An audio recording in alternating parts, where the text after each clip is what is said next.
Good evening everyone.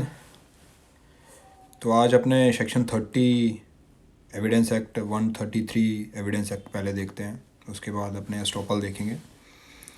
Section 30 अगर पढ़ोगे evidence act का तो ये वो मोटी मोटी ये बात बताता है कि अगर कोई अक्यूज्ड पर्सन कोई कन्फेशन देता है और उसकी कन्फेशन रिकॉर्ड कर ली जाती है और वो अपने अगेंस्ट भी करता है कि मैंने भी ऑफेंस किया और मेरे साथ मिस्टर एक्स जो उसके साथ इन्वॉल्व थे डायरेक्टली और इनडायरेक्टली, उनको उनके बारे में भी बताता है, उनके रिगार्डिंग भी बताता है। मतलब कन्फेशन का मतलब होता है when you are admitted your guilt कि मैंने ये अपराध किया है, डेट इज़ कॉल्ड कन्फेशन। और कन्फेशन मैंने बताया था कि पकाला नारायण स्वामी वाले केस में ये बताया था कि कन्फेशन एक तो सीधी स्टेटमेंट हो सकती है, दूसरी स्टेटमेंट ये हो सकती है कि कुछ सरकमस्टांसेस सर्टन फैक्ट्स आपने एडमिट किए और उनके बेसिस के ऊपर कोर्ट इंफर्ड कर रहा है कि आपने उस पार्टिकुलर ये ऑफेंस किया है, सरकमस्टांसेस आपने एडमिट किए हैं। तो आप मान लीजिए सेक्शन जो 25 24 वाली जो रिक्वायरमेंट है, 25 और 26 वाली जो रिक्वायरमेंट है, जो जैसी भी कन्फेशन है, जो कन्फेशन एक्चुअल में होती है, जो स्टेटमेंट आपने दी है कि मैंने ये ऑफेंस किया है, आप अपने लिए तो कर ही रहे हो कन्फेशन, आप किसी और के लिए भी कर रहे हो, कोई और आपके साथ जो इन्वॉल्व था कि मिस्टर एक्स भी मेरे साथ थे जिन्होंने मेरे साथ ऑफेंस किया है, डायरेक्टली और इनडायरेक्टली वो इन्वॉल्व रहे या आप डायरेक्टली इनडायरेक्टली इन्वॉल्व रहे थे। तो अब इसकी जो सेक्शन 30 की रिक्वायरमेंट ये है कि ये कन्फेशन दूसरे बंदे के अगेंस्ट तभी यूज़ होगी जब दोनों की आपकी उस ऑफेंस के रिगार्डिंग ज्वाइंट ट्रायल होगी। तो ज्वाइंट ट्रायल होने का क्या सिस्टम है कि जो दोनों की कोर्ट एक ही कोर्ट सुनेगी एक केस, और 223 CRPC का प्रोविज़न एप्लीकेबल रहेगा, 223 एप्लीकेबल रहेगा। ज्वाइंट ट्रायल किस तरह से होगी वो 223 बताता है किस किस केसों में हो सकती है। अब ज्वाइंट ट्रायल हो या कन्फेशन एक बंदा कर रहा है और उसको यूज़ कर रहे हो दूसरे अक्यूज पर्सन के भी अगेंस्ट, तो उसके सर्टन कंडीशन जो हैं वो ये बताते हैं कि चाहे तो आपने ऑफेंस कमिट किया हो एक बंदे ने और दूसरे ने उसकी अबेटमेंट की हो, इन दोनों की ज्वाइंट ट्रायल हो सकती है। और ज्वाइंट ट्रायल होगी तो कन्फेशन भी यूज़ हो सकती है। अब एक बंदे ने कमिट किया है, दूसरे बंदे ने अगर इसकी सेक्शन 30 की रिक्वायरमेंट देखोगे तो अटेम्प्ट किया है, इसको भी हम कह सकते हैं कि वो बंदा डायरेक्टली इनडायरेक्टली इन्वॉल्व था और दोनों में केसों में इनकी ज्वाइंट ट्रायल हो सकती है। चाहे अब बंदा एक अबेट करे, चाहे अटेम्प्ट करे और दूसरा कमिट करे, तो इन दोनों की ज्वाइंट ट्रायल हो सकती है 223 CRPC में। अगर ज्वाइंट ट्रायल हो सकती है तो एक की दी गई, एक अक्यूज्ड की दी गई कन्फेशन दूसरे के अगेंस्ट यूज़ कर सकते हो उस पार्टिकुलर ज्वाइंट ट्रायल के पर्पस में। अगर ज्वाइंट ट्रायल नहीं होती तो ये जो कन्फेशन इसने बंदे ने अपने अगेंस्ट की उसका तो यूज़ हो सकता है अगर बाकी एविडेंस एक्ट अलाउ करते हैं, लेकिन दूसरे के अगेंस्ट वो नहीं पढ़ी जा सकती। तो इसकी सर्टन रिक्वायरमेंट ये है ज्वाइंट ट्रायल। और दूसरा, जो दूसरे के अगेंस्ट आप कन्फेशन यूज़ करना चाहते हो उसको आप राइट दोगे क्रॉस एग्जामिन करने का। जो अक्यूज्ड पर्सन है वो उसने कन्फेशन दी है मिस्टर एक्स के अगेंस्ट भी जो उसके साथ इन्वॉल्व था ऑफेंस में। अब ए ने जो कन्फेशन दी है, अब एक्स उसको क्रॉस एग्जामिनेशन का राइट आप दोगे, उसको एक ऐसी अपॉर्चुनिटी दोगे।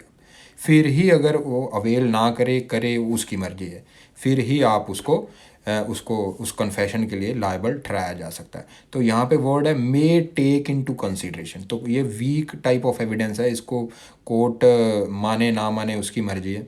अब जनरली क्या होता है, कई बार अक्यूज्ड एक कन्फेशन देता है ड्यूरिंग इन्वेस्टिगेशन, उसके बाद उसकी डेथ हो जाती है। अब ये कन्फेशन क्या हम यूज़ कर सकते हैं दूसरे अक्यूज़ के अगेंस्ट, क्योंकि इन दोनों की ज्वाइंट ट्रायल नहीं हो पाई है। तो ये ऐसी केस में अगर बंदे ने कन्फेशन दी है ड्यूरिंग इन्वेस्टिगेशन, क्योंकि अभी इनकी ट्रायल शुरू नहीं हुई है, 223 की रिक्वायरमेंट फुलफ़िल नहीं हुई है, तो यहाँ पे हम वो कन्फेशन नहीं यूज़ कर सकते दूसरे अक्यूज़ के अगेंस्ट। अगर मान लो ट्रायल हो चुकी है, ट्रायल में उसका एविडेंस आप प्रोसिक्यूशन ले आया है कि ये देखिए सर इसने कन्फेशन दी है, इसने अपने अगेंस्ट भी दी है और मिस्टर एक्स के अगेंस्ट भी दी है जो अक्यूज़ था इस पार्टिकुलर ऑफेंस में। तो उसके बाद अगर उसकी डेथ होती है, तो अगर एक्स को अपॉर्चुनिटी मिली थी उसको क्रॉस एग्जामिन करने की, या उसने अवेल नहीं की या अवेल की, दोनों केसेस में उसको आप उस कन्फेशन को यूज़ कर सकते हो। ये कहता है सेक्शन 30। अब आ जाओ 133। ये तो कहता है को अक्यूज्ड की बात, सेक्शन 30। लेकिन 133 बात करता है अकम्प्लीज की। अकम्प्लीज क्या होता है? अकम्प्लीज का मतलब ये होता है जो बंदे डायरेक्टली इनडायरेक्टली इन्वॉल्व रहते हैं ऑफेंस करने में। डायरेक्टली इनडायरेक्टली का मतलब, मान लीजिए एक ऑफेंस हुआ है, जहाँ तो उसने मेन ऑफेंस किया है, दोनों बंदों ने मिल के थेफ्ट किया है, दोनों मिलों ने मिल के मर्डर किया है, या एक ने मर्डर किया, एक बाहर पहरा दे रहा था। 34 में उसकी इन्वॉल्वमेंट फिक्स हो रही है। कंस्ट्रक्टिव लाइबिलिटीज, यहाँ उसने बॉडी छुपाने में उसकी हेल्प की है, यहाँ पे एसेसरी एज एसेसरी अक्यूज बन रहा है। तो इन सारे केसेस में डायरेक्टली इनडायरेक्टली अगर इन्वॉल्व बंदा रहता है तो वो उनको माना जाता है दे आर अकम्प्लिस। अकम्प्लिस का मतलब कि उन दोनों ने ये आपने ऑफेंस मिल के किया। अब मान लो अगर तो वो अकम्प्लिस है, अकम्प्लिस एविडेंस देना चाहता है दूसरे के अगेंस्ट, ए एंड बी दोनों ने मिलके ऑफेंस किया, डायरेक्टली इनडायरेक्टली इन्वॉल्व है। ए के अगेंस्ट बी एविडेंस देना चाहता है कि सर मेरे को आप सज़ा कम कर दीजिए, मैं ए के अगेंस्ट दे सकता हूँ, गवाही दे सकता हूँ। तो ये पहले तो अकम्प्लीज है, दोनों मिलके इन्होंने ऑफेंस किया। अब अगर तो ड्यूरिंग इन्वेस्टिगेशन ये बंदा कह रहा है कि मैं देने के लिए तैयार हूँ, तो वहाँ पे टेंडर ऑफ पार्डन होगी इसकी। टेंडर ऑफ पार्डन मतलब कि 306 में आपको जाना पड़ेगा, या 306 या क्या कहता है कि chief judicial magistrate, CMM sorry, chief metropolitan magistrate या metropolitan magistrate during investigation, inquiry और ट्रायल। इस दौरान वो पहले पुलिस ऑफिसर उसको पढ़ेंगे, पुलिस ऑफिसर लेके जाएंगे कोर्ट के सामने, सर ये हमारा अप्रूवर बनना चाहता है, ये सरकारी गवाह बनना चाहता है बी ए के अगेंस्ट। तो कोर्ट देखेगा, एग्जामिन करेगा, कोर्ट एग्जामिन करके उसकी स्टेटमेंट लेगा 164 में, या 164 में लेगा, या 306 के क्लॉज 4 में स्टेटमेंट लेगा। अगर वो स्टेटमेंट लेगा उसमें वो बताएगा भाई तूने सारी चीज़ें सच बतानी है कोर्ट में कि ए ने ऑफेंस किया और तूने साथ मिल के किया। अगर वो सारी चीज़ें बता देता हाँ मैं करूँगा, और ट्रायल जब होती है तो ट्रायल में अब उसके अगेंस्ट चार्ज तो फ्रेम नहीं होगा, क्योंकि वो तो प्रोसिक्यूशन विटनेस है। प्रोसिक्यूशन विटनेस तो ऐसे करके उसको लिया जा सकता है। अब वो अकम्प्लिस था, अब वो difference between metropolitan magistrate and judicial magistrate. Metropolitan magistrate वो होते हैं जो मेट्रोपॉलिटन एरियाज़ में होते हैं, इसके लिए आप CRPC का सेक्शन देख सकते हो। जुडिशियल मैजिस्ट्रेट वो होते हैं जो स्टेटों में होते हैं।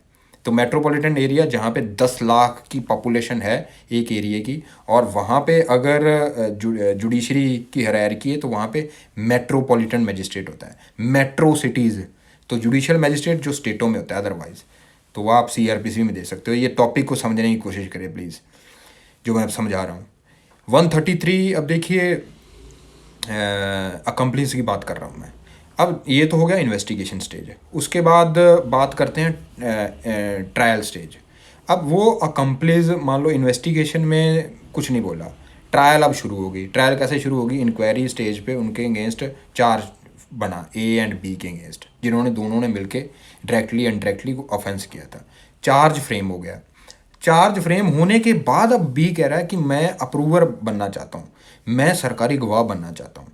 तो सरकारी गवाह बनने के लिए उसकी स्टेटमेंट वैसे वैसे रिकॉर्ड की जाएगी, मैजिस्ट्रेट रिकॉर्ड करेगा। रिकॉर्ड करने के बाद कोर्ट देखेगा कि यार बनाया जाए या नहीं बनाया जाए। अब प्रोसिक्यूशन अगर उसमें कह रहा है कि नहीं सर हमें सरकारी गवाह की ज़रूरत नहीं, हमारा केस तो वैसे ही प्रूव हो रहा है, तो उस केस में कोर्ट जनरली सरकारी गवाह बनाता नहीं है। अगर मान लो प्रोसिक्यूशन कहता है हाँ जी सरकारी गवाह हमें चाहिए, तो कोर्ट उसमें अलाउ कर देता है कि हाँ जी सरकारी गवाह अब बन जाइए अकम्प्लिस से। अब अकम्प्लिस से जब चार्ज फ्रेम हुए तो वो को अक्यूज्ड बन गया। जब अक्यूज्ड पर्सन के अगेंस्ट चार्ज फ्रेम हो जाते हैं वो अक्यूज्ड, तब उसको अक्यूज्ड कहते हैं। तो अगर वो अक्यूज्ड है, अब देखोगे तो वो अप्रूवर बनना चाहता है, सरकारी गवाह बनना चाहता है, तो टेंडर ऑफ पार्डन 306 या 307 में उसको दी जा सकती है। तो टेंडर ऑफ पार्डन दोगे, देने के बाद वो अप्रूवर बन जाता है। अप्रूवर क्या कि वो गवाह बन जाता है। अब देखिए अगर ओथ्स एक्ट सेक्शन 4 का क्लॉज 2 देखोगे, वो ये कहता है कि अक्यूज्ड से आप ओथ पे एग्जामिनेशन नहीं ले सकते अगर वो प्रोसिक्यूशन का विटनेस है। अनलेस एंड अनटिल वो डिफेंस का विटनेस, अगर वो डिफेंस का विटनेस है आप उससे ओथ ले सकते हो, कोई दिक्कत नहीं है 315 सेक्शन में जाके। लेकिन अगर वो प्रोसिक्यूशन का विटनेस है, अक्यूज्ड खुद प्रोसिक्यूशन का विटनेस है, तो आप उससे ओथ नहीं लोगे। ये कहता है ओथ्स एक्ट सेक्शन 4 क्लॉज 2। अब क्योंकि वो को अक्यूज्ड चार्ज फ्रेम हो चुके हैं, तो इसीलिए जो है उसको टेंडर ऑफ पार्डन देना जरूरी है 306 में। अगर टेंडर ऑफ पार्डन दे दिया, अब उसका टैग है जो को अक्यूज्ड का उतर गया। उतरने के बाद अब आप उससे उसकी स्टेटमेंट ले सकते हो एज अ प्रोसिक्यूशन विटनेस कि हाँ भाई मैं अप्रूवर बनना चाहता हूँ, मैं सरकारी गवाह बनना चाहता हूँ। अब वो अगर मान लेता है, वो सारी कंडीशन मान लेता है, सर्टिफाई कर लेता है, तो उस स्टेज में मजिस्ट्रेट उसकी वो सारी कंडीशन वो 164 CRPC या 306 का क्लॉज, 306 का क्लॉज 4 तब आता है प्ले में जब वो ट्रायल और इंक्वायरी स्टेज है। इन्वेस्टिगेशन स्टेज पे 164 ही लगेगा। तो 306 क्लॉज 4 में उसकी स्टेटमेंट होती है और उसको समझाया जाता है कि ये कंडीशन है और ये कंडीशन तुमने फुलफ़िल करनी है।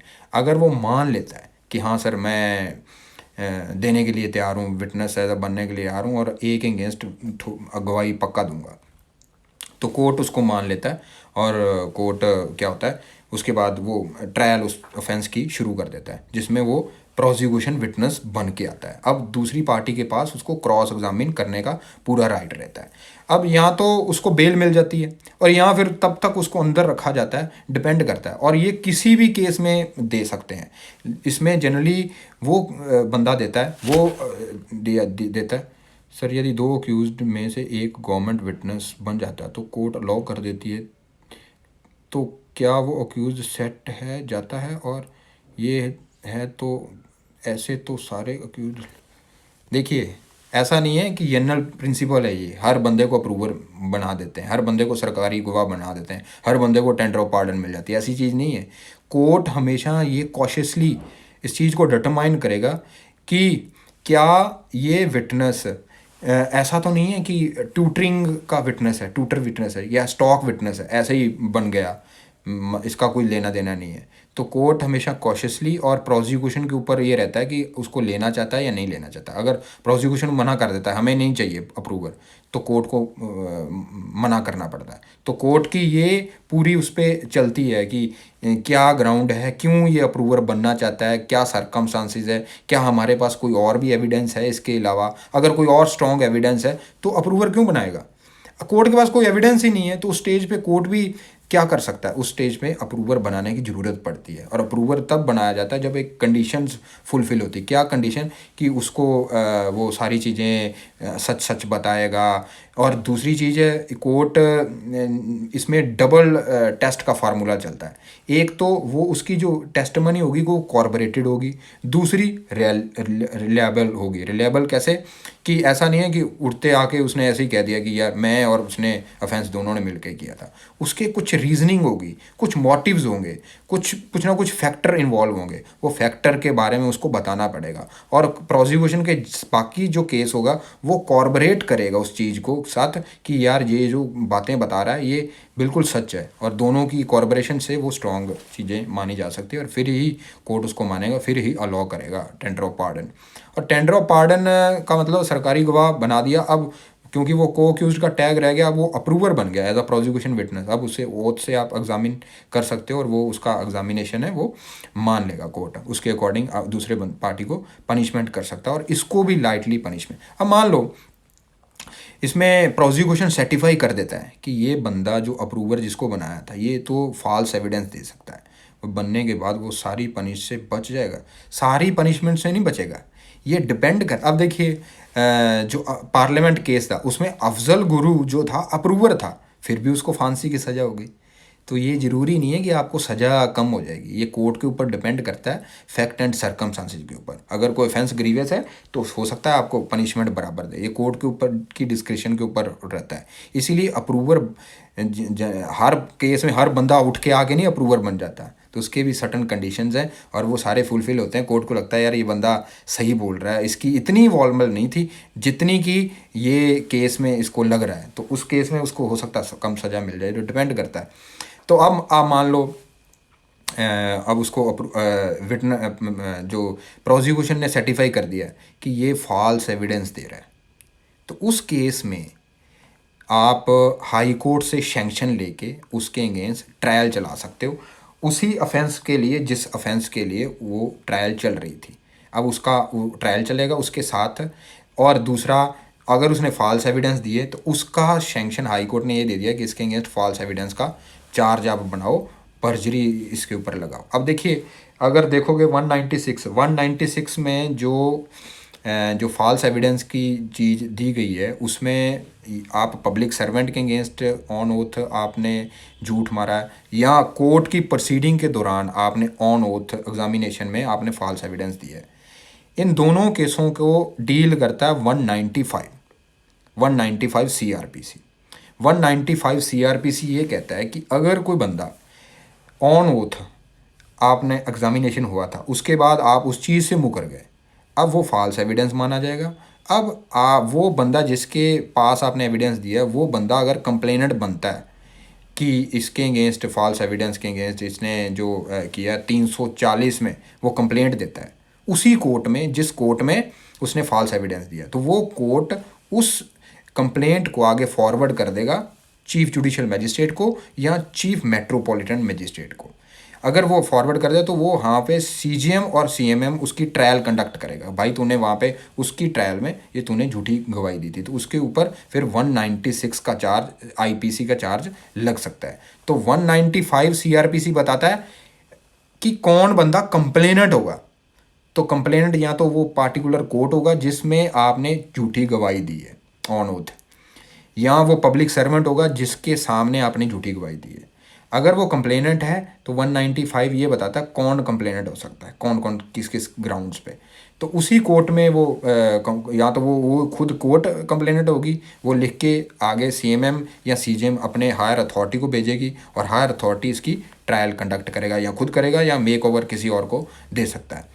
तो एक तरीका तो ये है। और दूसरा तरीका है कि कोर्ट कह सकता है पब्लिक प्रोसिक्यूटर को, किसी काउंसिल को या किसी रीडर को कि तुम कंप्लेंट करो, तो वो कंप्लेंट करेंगे, वो कंप्लेंट कर देंगे, कोर्ट उसको अप्रूव करके भेज देगा सीएमएम या सीजीएम के पास। तो ये तरीका रहता है। 340 में जो है वो कंप्लेंट होती है। 340 सीआरपीसी ये बताता है कंप्लेंट का प्रोसेस बताता है, और 195 वो ये बताता है कि कौन कंप्लेनेंट बन सकता है।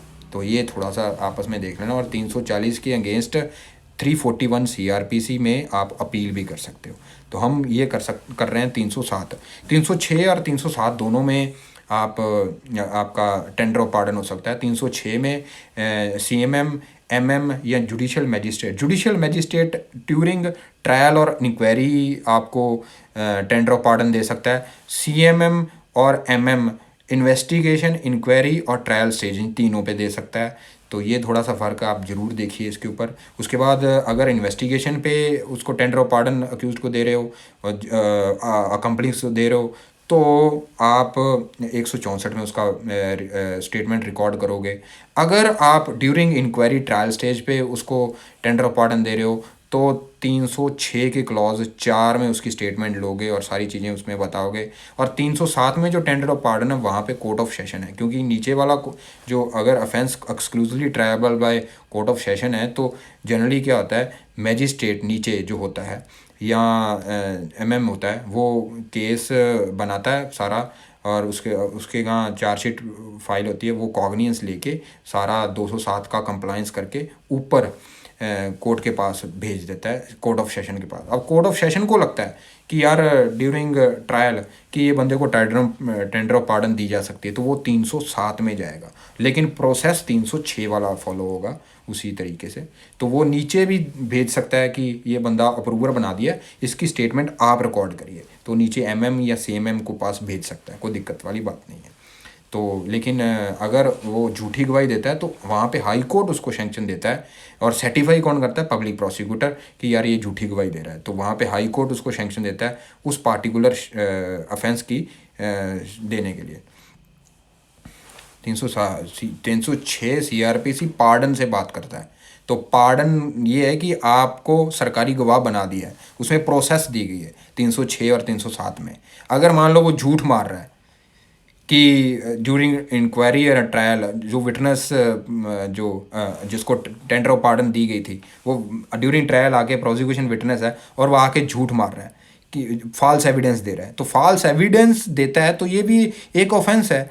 तो इसके अगेंस्ट अगर चार्ज बनाना है, इसके अगेंस्ट अगर ऑफेंस की ट्रायल करनी है, तो उसकी सैंक्शन हाई कोर्ट देगा और सर्टिफाई करेगा पब्लिक प्रोसिक्यूटर। अगर आप 308 सेक्शन पढ़ोगे तो आपको समझ आ जाएगी, आप पढ़िए।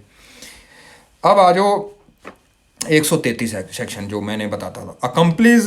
जो ये मैंने बताया, अकम्प्लीज ये होता है जो अफेंस जिन्होंने डायरेक्टली और इनडायरेक्टली साथ में किया है, दो बंदों ने, दो बंदे अगर मिलके करते हैं, दे आर अकम्प्लीज।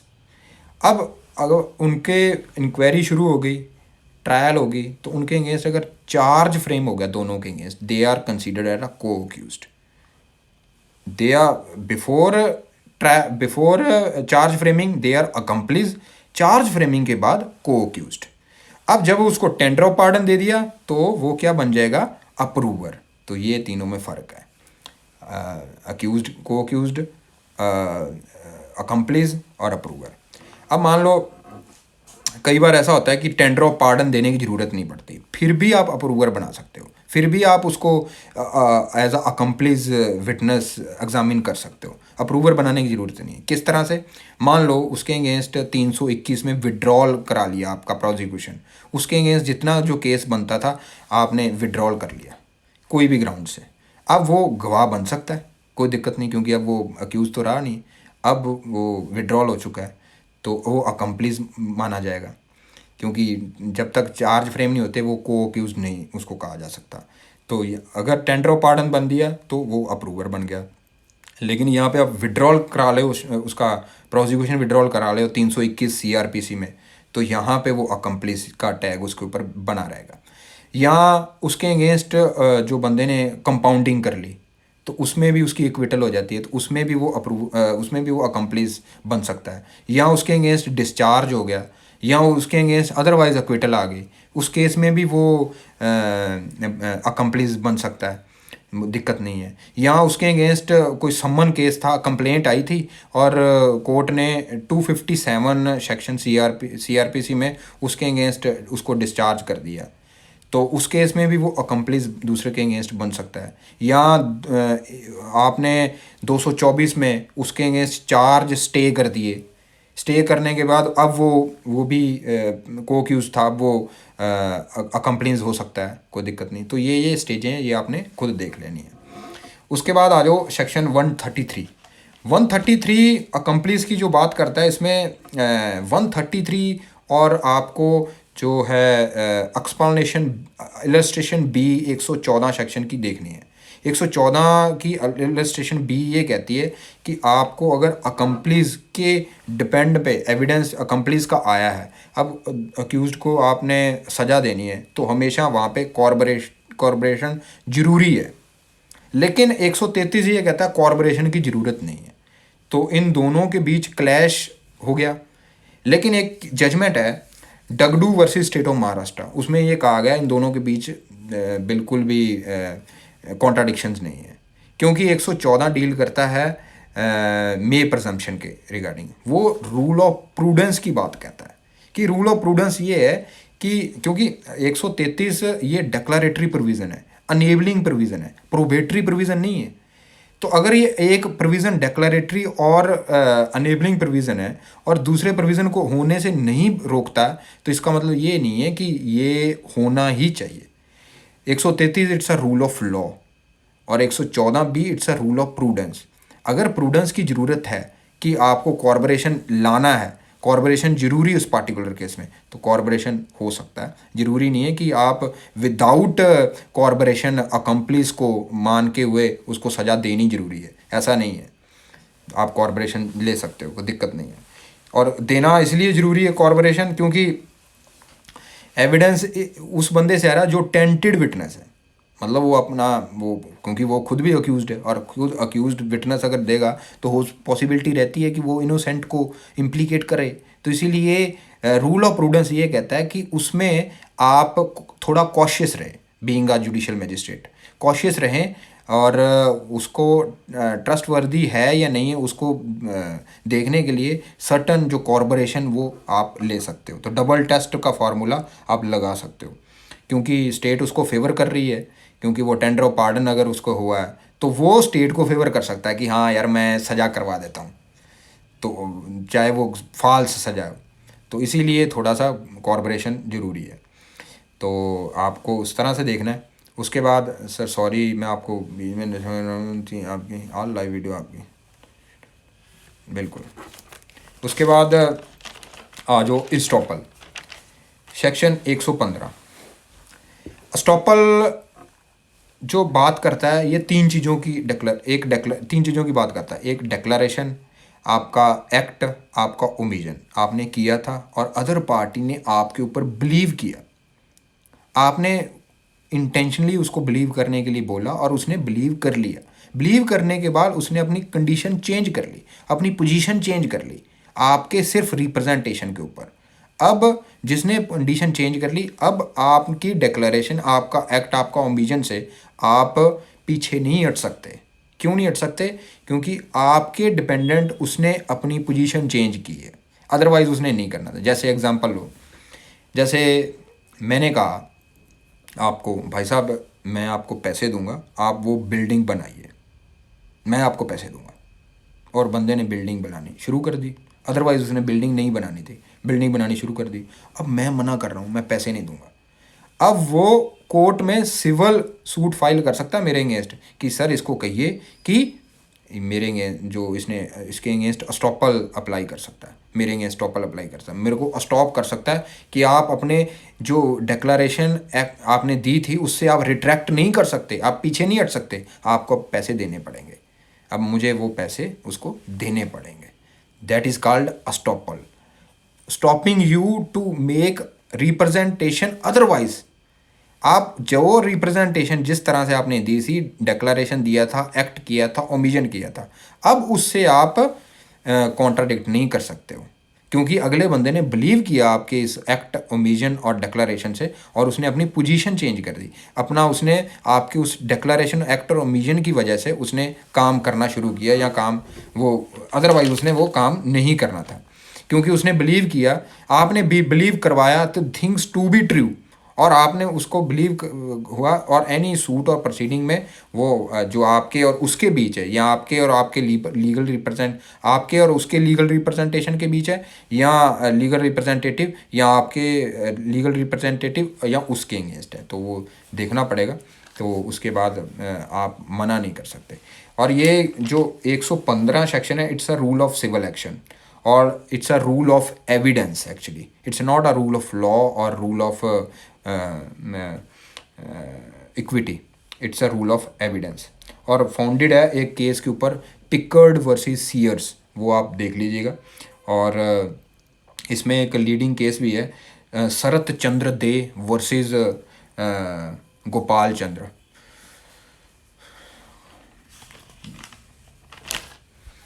अब देखिए 115 तो ये कहता है, उसके बाद 116 और 117 डील करते हैं स्टॉपल बाय कॉन्ट्रैक्ट के साथ। अब आपका क्वेश्चन है कि ये प्रूव कैसे करेंगे, तो प्रूव करने के लिए एविडेंस देना पड़ेगा। तो एविडेंस आपको स्टेटमेंट, किसी के सामने वो स्टेटमेंट दी थी, या किस तरह से आपने प्रूव करना है वो आपको देखना पड़ेगा। ये टॉपिक नहीं है कि प्रूव कैसे करना है। अब 116 117 डील करता है स्टॉपल बाय कॉन्ट्रैक्ट। अब 116 डील करता है कि अगर लैंडलॉर्ड और जो टीनेंट के बीच में एक कॉन्ट्रैक्ट हुआ था कि आप टेनेंसी शुरू हुई थी, और टेनेंसी ड्यूरिंग टेनेंसी जो टीनेंट है वो लैंडलॉर्ड का जो है ओनरशिप को डिनाई नहीं कर सकता।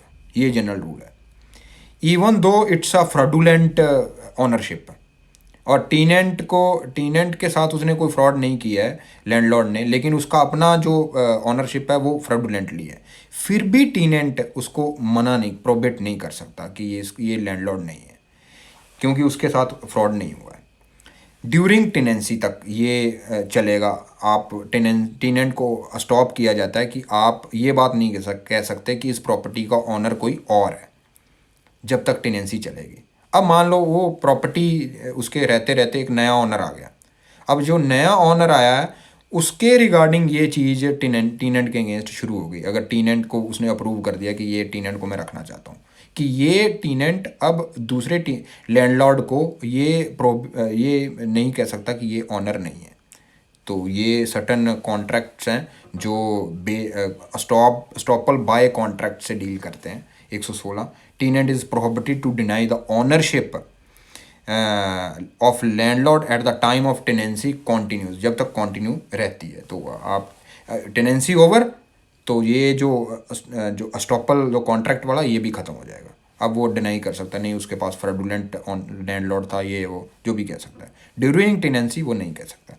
ऐसे ही 117 सेक्शन है, उसमें सटन बेलर बेली एसेसरी जो है वो सारे आते हैं। वो भी उनके ऊपर भी ये चीज़ें लगती है, वो भी डिनाई नहीं कर सकते कि ये बेलर नहीं है, ये बेली नहीं है। वो सारी चीज़ें आप देख सकते हो 117 में। तो सटन एक्सेप्शंस हैं डॉक्ट्राइन ऑफ अस्टॉपल की। एक तो माइनर के ऊपर कभी भी अस्टॉपल नहीं लगता है। अगर माइनर कहता है कि मैं मेजर हूँ जी, मेरे साथ कॉन्ट्रैक्ट करिए, आपने कॉन्ट्रैक्ट कर लिया, कॉन्ट्रैक्ट करने के बाद उसको उसके प्रति आपकी लायबिलिटी है कि उसने आपको इतने चीज़ें देनी है। अब वो नहीं दे रहा, अब आप कोर्ट में चले गए हो कि इसको स्टॉपल के प्रिंसिपल के ऊपर ये स्टॉप करिए, ये डिनाई कर रहा है कि ये चीज़ें नहीं देना चाहता मुझे। कोर्ट कहेगा ना, माइनर के अगेंस्ट आप स्टॉपल नहीं लगा सकते, पहला। दूसरा कि जब दोनों पार्टीज़ को फैक्ट पता है तो इस स्टेज में स्टॉपल लागू नहीं होगा। आप जहाँ फ्रॉडुलेंटली या नेग्लिजेंसली उस चीज़ को फॉलो कराना चाहते हो तो फिर भी नहीं लगेगा। मान लो एक बंदे को पता है कि यार ये जो रिप्रेजेंटेशन दे रहा है ना, ये ऑलरेडी मुझे पता है, ये ऑलरेडी मुझे पता थी, फिर भी उसको विश्वास कराना चाहता है, नहीं मैंने तो तेरी बिलीफ के ऊपर ही करते हुए मैंने अपना वो काम किया है। तो ये अगर कोर्ट दूसरी पार्टी अगर ये प्रूव कर देती है कोर्ट में तो स्टॉप नहीं लगेगा मेरे के ऊपर। अब आ जाओ, मान लो, और स्टॉपल कभी स्टैचू पे नहीं लगता।